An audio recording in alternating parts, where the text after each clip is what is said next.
बच्चों, आज हम जिस विषय पर बात करने वाले हैं वह विषय है बुशमैन। बुशमैन क्या है? ये एक जनजाति है। अब हमने इससे पहले एस्किमो जनजाति के बारे में पढ़ा था। आज हम बुशमैन जनजाति के बारे में पढ़ेंगे। अब ये बुशमैन जनजाति जो है वो मुख्यतः आज कहाँ निवास करती है?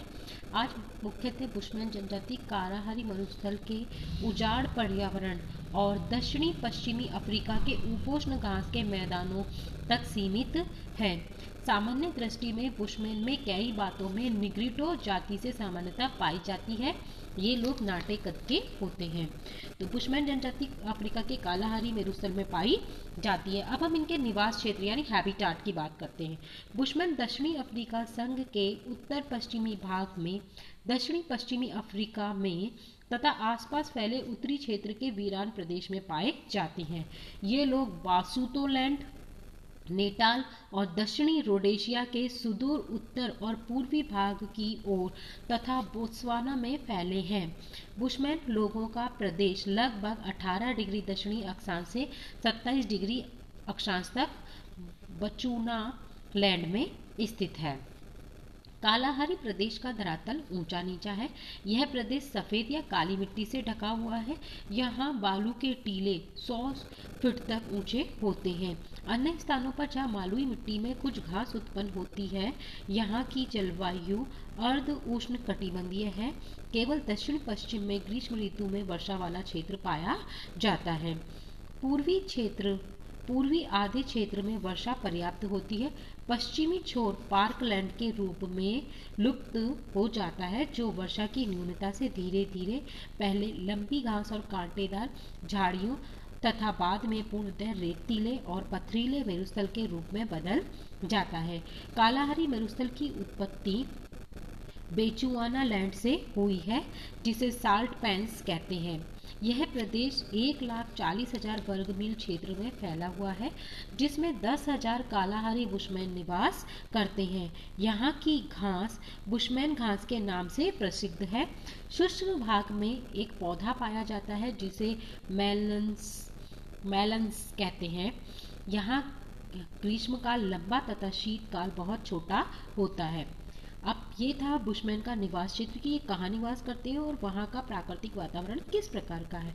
नेक्स्ट हम बात करते हैं इनकी शारीरिक संरचना या बॉडी स्ट्रक्चर की, कि इनका बॉडी स्ट्रक्चर किस प्रकार का है। सामान्य दृष्टि से बुशमैन में कई बातों में तो निग्रिटो जाति से समानता पाई जाती है। ये लोग नाटे कद के होते हैं। इनकी लंबाई 5 फीट तक होती है। स्त्रियों की लंबाई इससे भी कम पाई जाती है। इनके जबड़े बाहर की ओर निकले हुए नहीं होते हैं और ना इनके मोटे होठ बाहर निकले होते हैं और ना आंखें चौड़ी होती हैं, जो निग्रो और निग्रिटो जाति के मुख्य लक्षण है। मतलब निग्रो और निग्रिटो जाति के लोगों का तो जबड़ा बाहर निकला होता है, होठ मोटे और बाहर की ओर लटके हुए होते हैं और आंखें चौड़ी चौड़ी होती है, वो इनमें नहीं पाया जाता है। बुशमैन शब्द की उत्पत्ति भी डच अप्रवासियों से ही मानी जाती है। बुशमैन जाति की महिलाओं में शारीरिक विशेषता यह है कि उनके नितंबों पर चर्बी के जमा होने की प्रवृत्ति पाई जाती है। उष्ण और शुष्क जलवायु के कारण बुशमैन जनजाति के लोगों के शरीर का रंग भी हल्का पीलापन लिए हुए ललाई लिए हल्के भूरे रंग के समान ही दिखाई देता है। अब हम बात करेंगे बुशमैन के निवास क्षेत्र का भौतिक वातावरण। जहाँ बुशमैन निवास करते हैं वहाँ का भौतिक वातावरण किस प्रकार का पाया जाता है। दक्षिणी अफ्रीका जहाँ बुशमैन निवास करते हैं एक विशाल पठारी एवं मरुस्थलीय भाग है, जिसकी ऊंचाई लगभग 3,000 फीट से 6,000 फीट तक है। यहाँ की जलवायु अर्ध उष्णकटिबंधीय है। यहाँ तापमान प्राय ऊंचा रहता है। जनवरी का तापमान 85 डिग्री फ़ारेनहाइट से 90 डिग्री फ़ारेनहाइट तक रहता है। शीतकाल में तापमान 60 डिग्री फ़ारेनहाइट तक पहुँच जाता है। मेरुस्थल होने के कारण यहाँ दैनिक तापांतर में भी काफ़ी अंतर पाया जाता है। दिन में तापमान 114 डिग्री फ़ारेनहाइट और रात्रि को तापमान कभी कभी 20 डिग्री फ़ारेनहाइट तक गिर जाता है।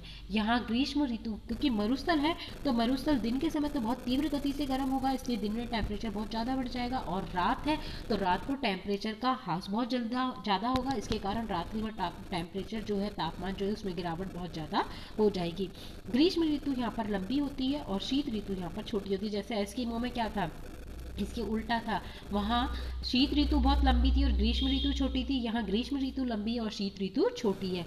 वर्षा की औसत मात्रा उत्तर और पूर्व में 50 सेंटीमीटर तथा दक्षिण पश्चिम में केवल 20 सेंटीमीटर होती है। वर्षा भी अलग अलग होती है। यहाँ के लोग अधिकांशतः मलेरिया और पेचिश से पीड़ित रहते हैं। शुष्क महीनों में तथा ग्रीष्म ऋतु के पश्चात भूमि नग्न दृष्टिगोचर होती है। इसके विपरीत साधारण वर्षा के बाद भूमि पर कुछ वनस्पति उग आती है जो पशुओं के लिए उत्तम चारागाह का स्थान होते हैं। तो ये हमने बुशमैन के बारे में देखा, निवास क्षेत्र और उनकी शारीरिक संरचना। बाकी अब हम बुशमैन के बारे में नेक्स्ट क्लास में डिस्कस करेंगे।